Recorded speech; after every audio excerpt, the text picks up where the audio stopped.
Hello students.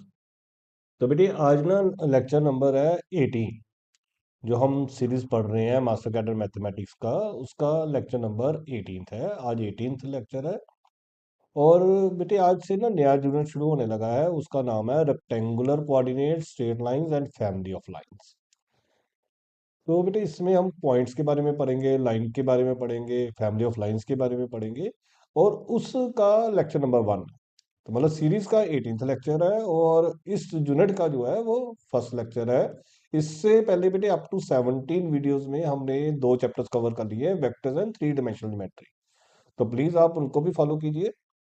तो आज बेटे जो करेंगे शुरू हम,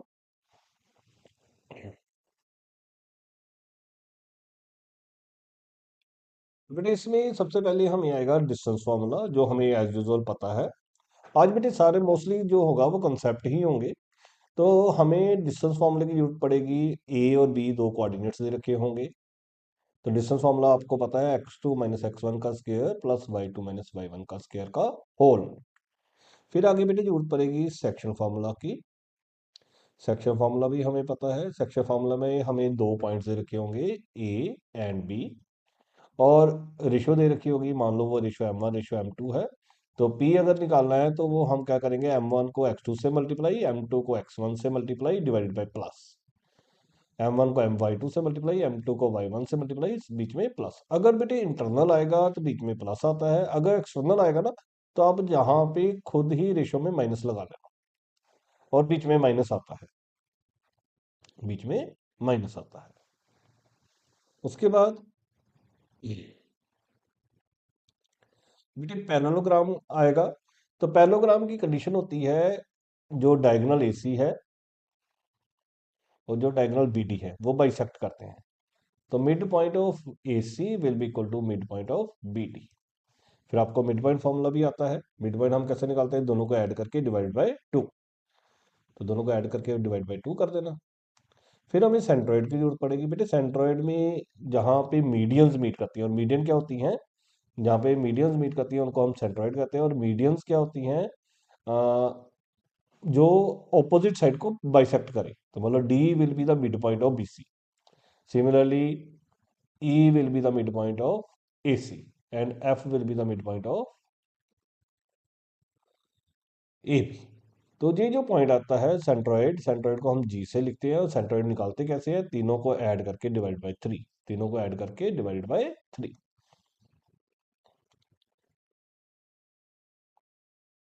बेटे कुछ कंडीशंस भी होती हैं। अगर स्केयर होगा ना, तो अभी मैंने एक डायग्राम बनाई थी, आप ये डायग्राम बनाना इसी ऑर्डर से फॉलो करना, ए बी सी डी। एक तो स्केयर में सारी साइड्स बराबर होती हैं, A B B C C D and D A. और डायगोनल भी इक्वल होते हैं, A C will be equal to B. Rectangle में ऑपोजिट साइड्स इक्वल होती हैं, ए बी सी डी के इक्वल होगा, बी सी डी ए के इक्वल होगा। और डायगोनल्स भी इक्वल होते हैं। रम्बस में भी सारी साइड्स इक्वल होती हैं, लेकिन डायगोनल्स इक्वल नहीं होते। तो रम्बस और स्क्वायर एक जैसे होते हैं, लेकिन स्क्वायर में सारी लाइंस जो आपस में 90 डिग्री एंगल बनाती हैं और रम्बस में इंक्लाइंड हो जाती हैं, लेकिन साइड्स सेम रहती हैं। और पैरेललोग्राम में बेटे ए बी, पैरेललोग्राम जो है वो रेक्टेंगल जैसी गिनते हैं हम, बस उसमें भी डायगोनल इक्वल हो भी सकता है, नहीं भी हो सकता। तो अगर डायगोनल इक्वल आएंगे तो रेक्टेंगल, अगर डायगोनल इक्वल नहीं आएंगे तो पैरेललोग्राम। और साथ में कंडीशन होती है mid point of AC equal mid point of BD. और जो पैरेललोग्राम है ना वो सारे ही होती हैं। Square is also a parallelogram, rectangle is also a parallelogram, rhombus is also a parallelogram.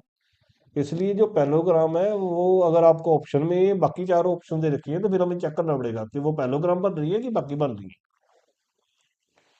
तो इसी को कंटिन्यू करते हुए बेटे आगे है इन सेंटर।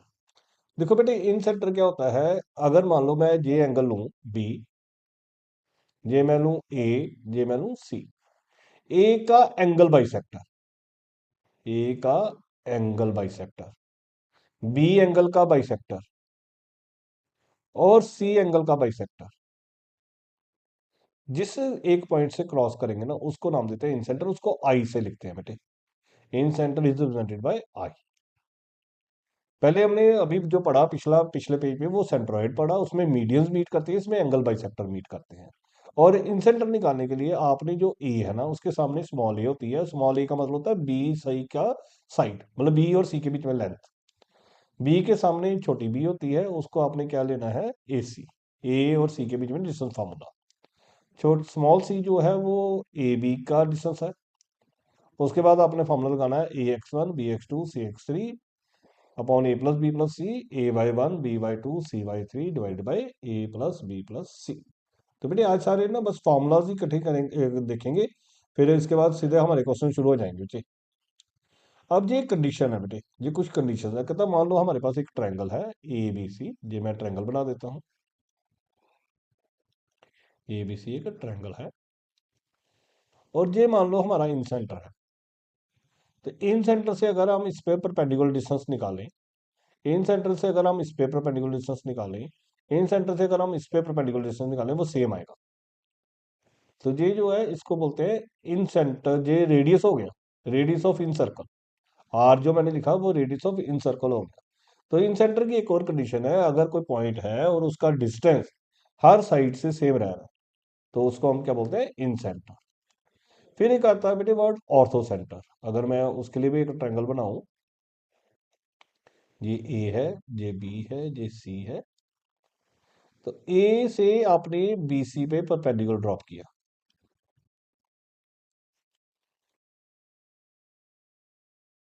ए से आपने बी सी पे परपेंडिकुलर ड्रॉप किया, ये परपेंडिकुलर ड्रॉप किया। सिमिलरली बी से सी, ए सी पे परपेंडिकुलर ड्रॉप किया, और ए सी से हमने ए बी पे परपेंडिकुलर ड्रॉप किया। तो ये जो है, ए डी जो है वो परपेंडिकुलर टू बी सी है, बीई जो है वो परपेंडिकुलर टू ए सी है, सी एफ जो है वो परपेंडिकुलर टू ए बी है। तो परपेंडिकुलर जहाँ पे मीट करते हैं ना उसको ऑर्थो सेंटर कहते हैं, और ऑर्थो सेंटर को बाय डिफॉल्ट एच से लिखते हैं। H is the ortho centre, I was the in centre, जो सेंट्रोइड है उसको जी से लिखते हैं, सेंट्रोइड को जी से लिखते हैं।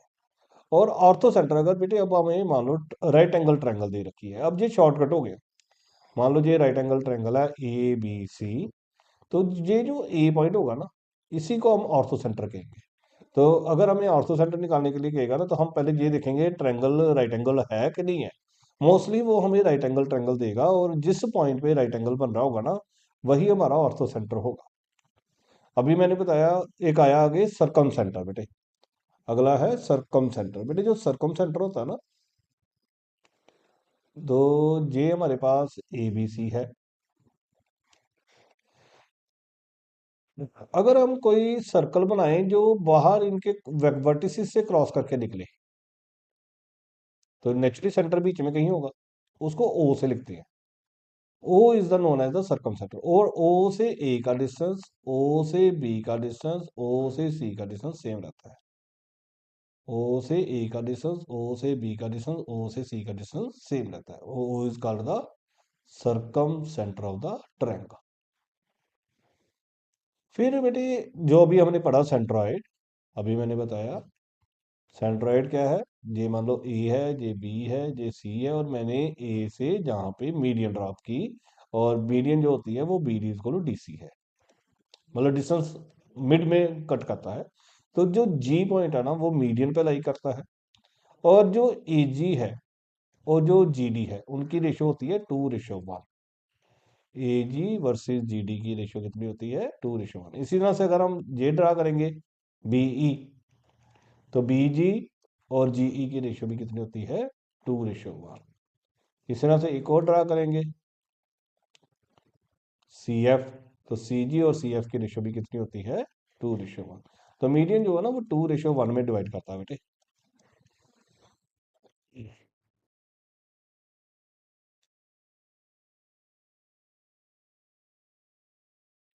तो बेटे एरिया कभी निकालना हो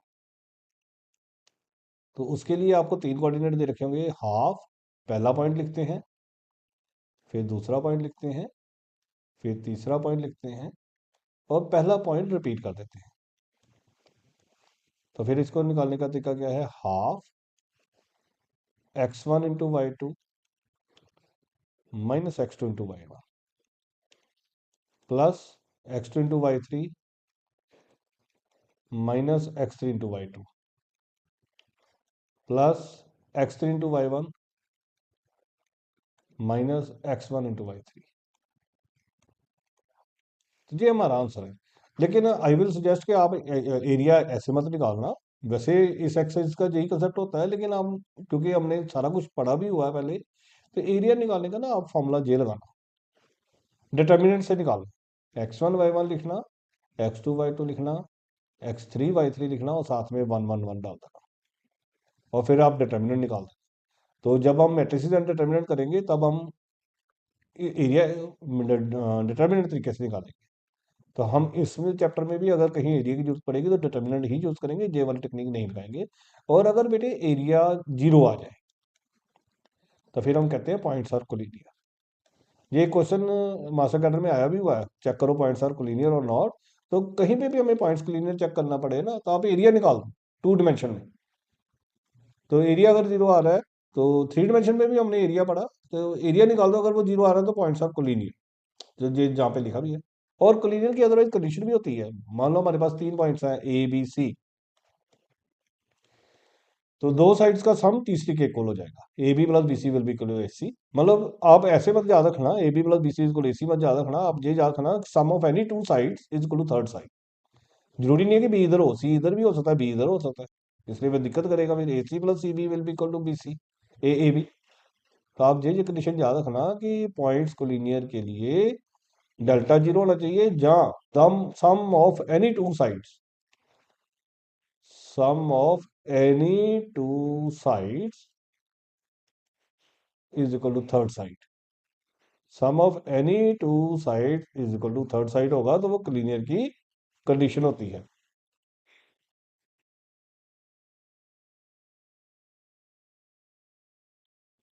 उसके बाद बेटे स्लोप निकालनी है। तो बेटे अगर कोई लाइन इंक्लाइंड है, अगर कोई लाइन इंक्लाइंड है और वो एंगल बना रही है, और आपने ना एंगल हमेशा जे वाला कंसीडर करना है, जे वाला। आपको हो सकता है कि हमें जे वाला एंगल दिया हो, मान लो कोई सपोज वो दे दे जे एंगल है, जे 40 डिग्री है, मान लो 140 डिग्री है। हमने 140 नहीं चूज करना, हमने जे वाला एंगल चूज करना है 40 डिग्री। तो आपको पता है लाइन स्ट्रेट लाइन पे एंगल 180 होता है, तो बाकी कितना बचेगा 40 डिग्री। तो हमेशा एंगल याद रखना आपने वो वाला लेना है जो anti clockwise positive x axis के साथ बने। इधर पॉजिटिव एक्स एक्सिस होता है, इधर नेगेटिव एक्सिस होता है। तो जब भी आपने एंगल लेना है तो ये वाला यूज करना है। देखो मैंने 2 डायग्राम बना के दिखाई है आपको, और इसका टैन थीटा निकाल देंगे। तो जो टैन थीटा उसको स्लोप कहते हैं, और इस चैप्टर में स्लोप को हम एम से रिप्रेजेंट करते हैं। फिर अगर आपको 2 कोऑर्डिनेट्स दे रखे होंगे ना, तो स्लोप निकालने का ये फॉर्मूला होता है y2 - y1 divided by x2 - x1। और अगर लाइंस पैरेलल होंगी तो स्लोप्स इक्वल होती हैं, और अगर लाइंस परपेंडिकुलर होंगी तो स्लोप्स का प्रोडक्ट -1 होता है। मान लो आपको स्लोप ऑफ फर्स्ट लाइन पता है 2, स्लोप ऑफ फर्स्ट लाइन मान लो आपको पता है 2, और आपको ये बताया गया है कि लाइन 1 जो है वो परपेंडिकुलर टू लाइन 2 है। तो अगर आपने स्लोप ऑफ सेकंड लाइन निकालनी है ना, तो हम सीधा ही निकाल दिया करेंगे, उसका रिवर्स कर दिया करेंगे और साथ में माइनस। क्योंकि हमें अभी पढ़ा कि दो साइड्स का प्रोडक्ट -1 है, तो अगर एक 2 है तो दूसरी फिर नेचुरली -1/2 होगी। तो ये परपेंडिकुलर निकालने का प्रोसेस है। आगे बेटे अभी मैंने बताया points lie on a line की कोलिनियर की कंडीशन क्या थी, एरिया 0 कर दो, sum of 2 sides equal to third side कर दो, या फिर ये भी तरीका है स्लोप ऑफ ए बी निकालो, स्लोप ऑफ ए सी निकालो, या स्लोप ऑफ बी सी निकालो, तीनों आपस में इक्वल आएंगी। तो देखो कोलिनियर करने के ही कितने कंडीशन चेक हो गए। हमने वेक्टर्स में पढ़ा था ए बी वेक्टर निकालो, वो लैम्डा टाइम्स ए सी वेक्टर होना चाहिए, तो तब भी कोलिनियर हो जाते हैं। हमने 3 डायमेंशन में पढ़ा direction ratios of A B निकालो, direction ratio of A C निकालो, वो इक्वल आ जाएंगे, तो वो पैरेलल भी हो जाते हैं, कोलिनियर भी हो जाते हैं। तो इनडायरेक्टली ये सारे एक दूसरे से कनेक्टेड है। बस वो 3 डायमेंशन में थे, उसमें 3 कोऑर्डिनेट्स होते हैं, इसमें 2 कोऑर्डिनेट्स होंगे। तो इट मीन्स हम वेक्टर्स वाला कंसेप्ट भी इनमें यूज कर सकते हैं। जरूरी नहीं है कि ये इस चैप्टर का है तो इसी से करना है, मतलब आप उसको उससे कनेक्ट कर सकते हैं इसको। अगर लाइन एक्स एक्सिस के पैरेलल होगी तो स्लोप उसकी 0 लेते हैं, अगर लाइन वाई एक्सिस के पैरेलल होगी तो स्लोप नॉट डिफाइंड लेते हैं, क्योंकि जो स्लोप वाई एक्सिस के पैरेलल होगी ना कोई ऐसी होगी तो उसका एंगल 90 डिग्री बनेगा, और उसका एंगल 90 डिग्री बनेगा तो स्लोप क्या थी, टैन थीटा। टैन 90 कितना होता है, नॉट डिफाइंड। तो tan 90 नॉट डिफाइंड हो जाता है, तो नॉट डिफाइंड बन जाएगा जो चीज।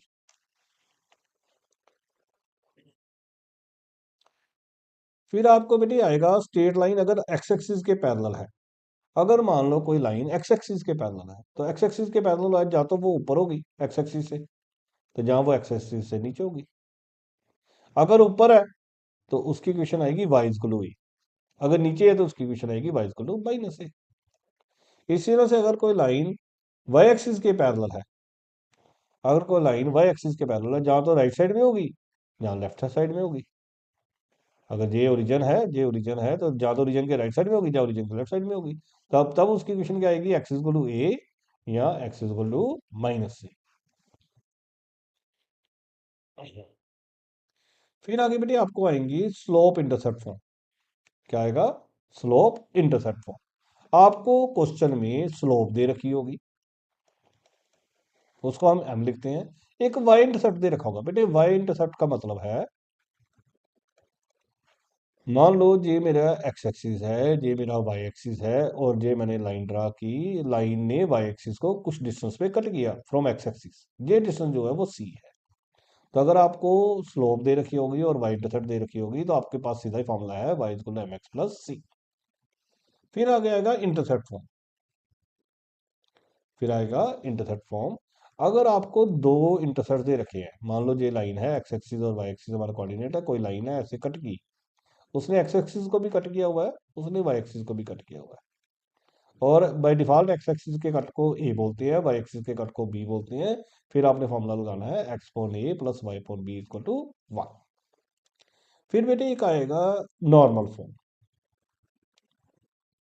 क्या आएगा, नॉर्मल फॉर्म। जब नॉर्मल फॉर्म आएगी ना, उसमें आपको इस तरह से क्वेश्चन दे रखा होगा। जिस धीरे धीरे हम सारे क्वेश्चंस करेंगे ना, फिर आपको क्लियर हो जाएगा। अभी फॉर्मूलाज लिख रहे हैं। मान लो आपने कोई लाइन ड्रा की हुई है, आपने ओरिजिन से इस लाइन पे परपेंडिकुलर ड्रॉप किया, उसकी लेंथ पी है, उसी परपेंडिकुलर का एंगल जो है वो ओमेगा है। तो आपको एंगल भी दे रखा होगा, पी दे रखा। पी क्या है, distance from origin to the line, perpendicular distance from origin to the line, perpendicular length of the normal. तो फिर आपने फॉर्मूला यूज करना है x cos omega plus y sine omega equal to P. क्या use करना है, x cos omega plus y sine omega equal to P. फिर एक बेटे आएगा आपको distance formula. Distance form, not formula, distance form. मान लो आपको कोई लाइन दे रखी है, लाइन दे रखी है और वो एंगल बना रही है थीटा, उस पे आपको पी पॉइंट पता है। तो आपने उसकी, इसको हम ना सिमेट्रिकल फॉर्म कहते हैं, इसको पैरामेट्रिक फॉर्म भी कहते हैं बेटे। अब हमें एंगल भी पता है और पॉइंट भी पता है, तो फिर एक और फॉर्मूला लगता है। वो क्या लगता है, x minus x one divided by cos theta is equal to y minus y one divided by sine theta. और अगर हमने मान लो जहां पे क्यू पॉइंट ढूंढना है इसी लाइन पे, तो फिर हम इसको इक्वल टू आर सपोज करेंगे, जैसे हम थ्री डिमेंशनल में भी करते थे। तो पॉइंट निकालेंगे तो एक्स क्या बनेगा बेटे, x one plus r cos theta. तो ये क्यू के कोऑर्डिनेट हो जाएंगे, वाई क्या हो जाएगा फिर, y one plus r sine theta. Q के अगर कोऑर्डिनेट चाहिए होंगे और हमें एंगल पता होगा, एक पॉइंट पता होगा, तो हम फिर ये फॉर्मूला यूज करेंगे। बाकी जब करेंगे तो फिर देखते हैं। फिर बेटे आपको क्वेश्चन में वन पॉइंट फॉर्म होगी। अब आपको एक पॉइंट और स्लोप दिया होगा। जब आपको पॉइंट और स्लोप दिया होगा ना, तो फिर आपने फॉर्मूला यूज करना है y minus y one slope x minus x one, इसको बोलते हैं वन पॉइंट फॉर्म। फिर आपको आएगा दो पॉइंट दे रखे होंगे, तो वो फॉर्मूला आएगा y minus y one is equal to y two minus y one upon x two minus x one x minus x one. आपको याद होगा मैंने थ्री डिमेंशनल ज्योमेट्री में टू पॉइंट फॉर्म कराई है, x minus x one divided by x two minus x one is equal to y minus y one divided by y two minus y one. अगर ये y two minus y one मैं इधर multiply कर दूं, तो देखो यही चीज नहीं बन जाएगी। तो यही तो मैं कह रहा हूँ कि ये चैप्टर आप थ्री डी ज्योमेट्री से भी कनेक्ट कर सकते हो। ये चैप्टर आप थ्री डी ज्योमेट्री से भी कनेक्ट कर सकते हो। अगर लाइंस पैरेलल है तो स्लोप इक्वल होंगी, अगर लाइंस परपेंडिकुलर है तो स्लोप माइनस वन होगी। फिर बेटे आपको क्वेश्चन ऐसे आ सकता है, आपको इक्वेशन दी है और उसने बोला कि convert into slope intercept form. इसको आपने स्लोप इंटरसेप्ट फॉर्म में कन्वर्ट करना है। ये क्वेश्चन है बेटे, यहां से मैंने लिया, उसके ऊपर हेडिंग थी convert into slope intercept form. और अभी मैंने बताया स्लोप इंटरसेप्ट फॉर्म क्या होती है, Y equal M X plus C. तो सबसे पहले आपने पता क्या करना है, वाई वाली लेफ्ट साइड पे रख देनी है, बाकी सारी राइट साइड पे भेज देनी है। उसके बाद आपने वाई को सिंगल कर देना है, वाई को सिंगल कर देना है। तो ये जो एक्स को कोफिशिएंट आएगा ना, -1 जो आया, वो स्लोप हो जाती है। और ये जो 5/3 आया ना, ये वाई इंटरसेप्ट हो जाता है। और अब स्लोप निकालने का एक शॉर्टकट तरीका है, minus coefficient of x divide by coefficient of y. कभी भी आपको आ जाए इस लाइन की इक्वेशन दी हो और स्लोप निकालनी हो, तो उसका फॉर्मूला है minus coefficient of x divide by coefficient of y. अगर इंटरसेप्ट फॉर्म आएगी तो आपने क्या करना है, जो कांस्टेंट होगा उसको राइट साइड ले जाना। जैसे ये इसको मान लो आप, क्वेश्चन होगा convert into slope intercept form, या find the intercept, convert into intercept form. तो सबसे पहले आपने क्या करना है, जो कांस्टेंट होगा उसको राइट साइड भेज देना, फिर इसी 12 से डिवाइड कर देना, जो राइट साइड होगी उसी से डिवाइड कर देना। तो ये जो होगा, ये इसको एक्स इंटरसेप्ट कहते हैं, इसको क्या कहते हैं हम, वाई इंटरसेप्ट। तो ये इंटरसेप्ट फॉर्म है। ये हमने प्लेन्स में भी पढ़ा, उसमें जेड अपॉन सी भी था। जैसे इसमें 6 है तो 6 से डिवाइड किया। और हमेशा ना बीच बीच में जहाँ पे माइनस नहीं होना चाहिए, अगर जहाँ पे कुछ सिंबल आ रहा है तो वो प्लस बना दो, वो माइनस नीचे भेज दो।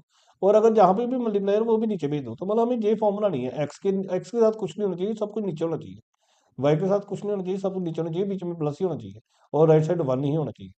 तो ऐसे एक्स इंटरसेप्ट और वाई इंटरसेप्ट हमसे निकलते हैं। तो ऐसे हमारे जो है वो निकलते हैं। उसके बाद बेटे हमारे पास आएगा, अगला टॉपिक आएगा नॉर्मल फॉर्म। क्या आएगा, नॉर्मल फॉर्म। जो नॉर्मल फॉर्म है बेटी, अभी हमने नॉर्मल फॉर्म पढ़ी ना, क्या थी, x cos omega plus y sine omega equal to P. वो कैसे बनाते हैं, तो उसको बनाने के लिए बेटे प्रोसीजर है। आपको जो कांस्टेंट टर्म दे रखी होगी, आपको जो कांस्टेंट टर्म दे रखी होगी उसको आपने राइट साइड पे भेज देना है। और राइट साइड हमेशा पॉजिटिव होनी चाहिए। आपने कांस्टेंट टर्म को राइट साइड भेज देना है, और राइट साइड हमेशा पॉजिटिव होनी चाहिए। उसके बाद आपने डिवाइड करना है। किससे डिवाइड करना है, coefficient of x square plus coefficient of y square के अंडर रूट से। Divide both sides by coefficient of x square plus coefficient of y square. फिर आपने जो फॉर्म बनेगी ना, उससे कॉस ओमेगा और साइन ओमेगा बनेगा। अगले पेज पे मैं अभी क्वेश्चन समझाता हूँ। तो जहाँ तो आपका कोसाइन फर्स्ट क्वाड्रेंट में लाई करेगा, फर्स्ट क्वाड्रेंट में लाई करेगा, जहाँ सेकंड में लाई करेगा, जहाँ थर्ड में लाई करेगा, जहाँ फोर्थ में लाई करेगा। आपको पता है फर्स्ट क्वाड्रेंट में कॉस और साइन दोनों पॉजिटिव होते हैं, ऑल पॉजिटिव होता है। इसमें साइन पॉजिटिव होगा, कॉस नेगेटिव होगा। इसमें साइन भी नेगेटिव होगा, कॉस भी नेगेटिव होगा।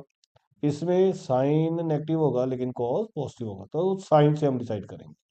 और एक मैं टेबल बनवा दूं आपको, ये आपको वैसे पता ही होगा। 0, π/6, π/4, π/3 एंड π/2।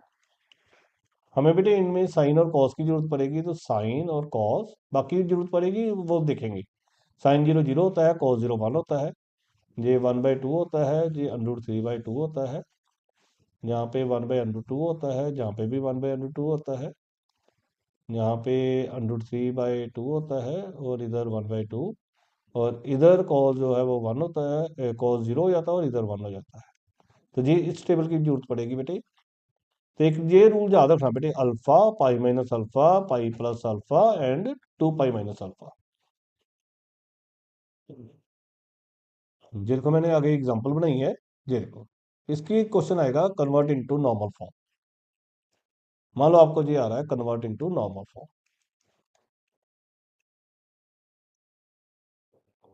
सबसे पहले आपको जो क्वेश्चन दे रखा होगा, आपने उसमें से कांस्टेंट को राइट साइड भेजना है। जो राइट साइड होगी ना वो पॉजिटिव होनी चाहिए, ये पॉजिटिव होनी चाहिए, तो ये पॉजिटिव ही है। फिर आपने इसकी मैग्नीट्यूड और इसकी मैग्नीट्यूड से डिवाइड करना है। तो एक्स का क्वेश्चन कितना है, √3 उसका स्क्वायर, और वाई का क्वेश्चन कितना है, 1 उसका स्क्वायर का अंडर।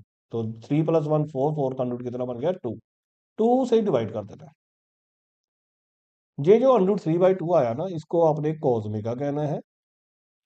जो 1/2 आया इसको आपने साइन ओमेगा कहना है, और जो राइट साइड आई उसको पी कहना है। तो आपके पास कॉस ओमेगा भी आ गया, साइन ओमेगा भी आ गया, पी भी आ गया। अब देखो दोनों पॉजिटिव है, इट मीन फर्स्ट क्वाड्रेंट है। और टेबल से हमने ओमेगा निकालना है। ओमेगा जो है वो टेबल से अगर देखोगे तो साइन 30 डिग्री, साइन पाई/6 की वैल्यू 1/2 है,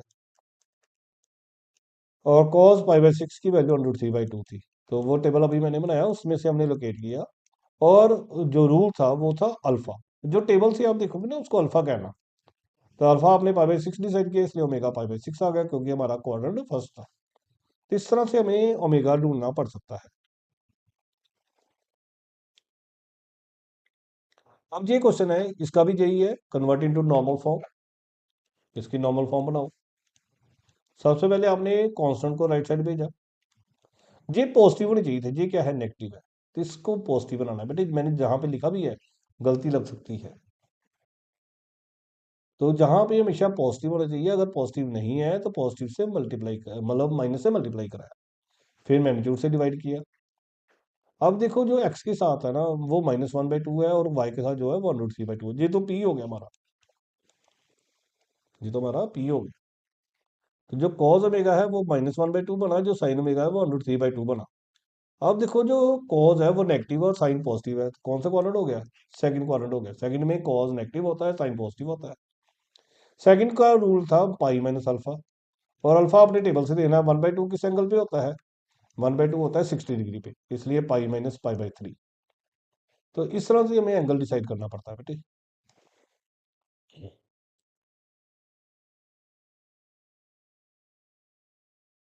नेक्स्ट, अगर बेटे कहीं पे वर्ड आ जाए कॉन्करेंट लाइंस, इसका मतलब है कि जितनी भी आपको लाइंस दे रखी है वो सारी एक ही पॉइंट से पास कर रही है। अगर वर्ड आ जाएगा कॉन्करेंट लाइंस, तो इसका मतलब है all lines are passing through the same point.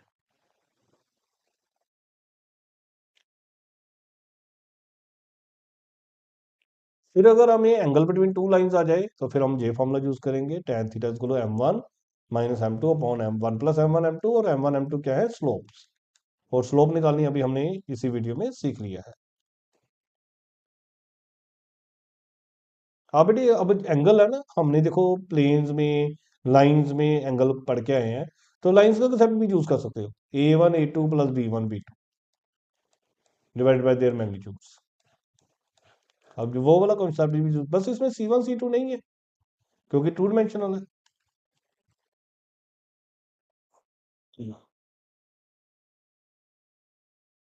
फिर अगर आपको एक पॉइंट और लाइन की क्वेश्चन दे रखी होगी, लाइन की जनरल क्वेश्चन ना ये लेते हैं हम, ax + by + c। तो फिर डिस्टेंस कैसे निकालते हैं, पहले पॉइंट फिल करो, सिंपली हमने सब्स्टिट्यूट कर दिया पॉइंट, उसके बाद उसकी मैग्नीट्यूड से डिवाइड कर दो। तो simply substitute the point and divide by the magnitude, जैसे हमने प्लेन में भी किया था, ax1 + by1 + cz1 + d upon √a² + b² + c²। और अगर आपको दो पैरेलल लाइंस दे रखी है बेटे, दो पैरेलल लाइन जब भी होंगी ना, तो उनके एक्स और वाई के कोएफिशिएंट सेम होंगे। उनके एक्स और वाई के कोएफिशिएंट सेम होंगे। अगर एक्स और वाई के कोएफिशिएंट सेम है तो लाइंस आर पैरेलल। और अगर उनके बीच में डिस्टेंस निकालना है, तो जो कांस्टेंट होंगे उनको माइनस कर देना। तो जो कांस्टेंट्स होंगे उनको हम माइनस कर देंगे, c1 - c2, और डिवाइड कर देंगे उनकी मैग्नीट्यूड से। तो डिस्टेंस, जो कांस्टेंट्स होंगे उनको माइनस कर देना, और जो कोएफिशिएंट्स होंगे उनके स्केयर से डिवाइड कर देना। तो J1 क्या formula, c1 - c2 divided by √a² + b²। ये भी हमने प्लेन्स में पढ़ा था, distance between two parallel planes. उसमें भी, उसमें मैंने बताया था d1 - d2 upon √a² + b² + c²। तो मतलब ये चैप्टर काफी ज्यादा हम प्लेन्स और वेक्टर से कनेक्ट कर सकते हैं बेटे। अब देखो, general equation of the line हमें, मैंने अभी बताई क्या होती है, ax + by + c = 0। अगर कोई लाइन किसी लाइन के पैरेलल है, तो उसका एक्स और वाई सेम रहता है, सिर्फ आपका कांस्टेंट चेंज होगा। तो आप इस तरह से लिख सकते हो, ax + by + k = 0। अगर कोई लाइन गिवन लाइन के परपेंडिकुलर होगी ना, तो लाइन गिवन जो है वो ax + by + c है।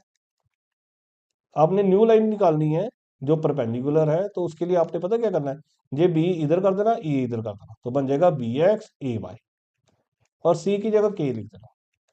और अगर बीच में प्लस है तो माइनस डाल देना, अगर माइनस होगा तो प्लस कर देना, साइन चेंज कर देना। तो ये हमारा आज फॉर्म, न्यू क्वेश्चन बन गई। अब के ढूंढना रह गया, कंडीशन दी होगी तो के निकाल लेंगे, तो उससे हमारा लाइन परपेंडिकुलर बन जाएगी। बाकी जब हम क्वेश्चंस करेंगे तो आपको फिर सारे रिमाइंड करवाएंगे दोबारा से, आप एक जगह पे कलेक्ट कर लीजिए पहले। अब बेटे अगर आपको दो लाइन से क्वेश्चन दे रखी हैं तो सीधा ही पैरेलल चेक करने की कंडीशन है ये वाली, a1/a2 b1/b2 not equal to c1/c2। अगर ये कंडीशन आएगी तो लाइंस आर पैरेलल। अगर सारा कुछ इक्वल आएगा तो लाइंस आर कोइंसिडेंट। अगर a1a2 plus b1b2 equal to zero आएगा तो लाइंस आर परपेंडिकुलर। और अगर वो जीरो नहीं आएगा, a1b2 माइनस a2b1, मतलब a1/b1 a1/a2 is not equal to b1/b2 आएगा तो लाइंस आर इंटरसेक्टिंग। तो लाइंस आर इंटरसेक्टिंग।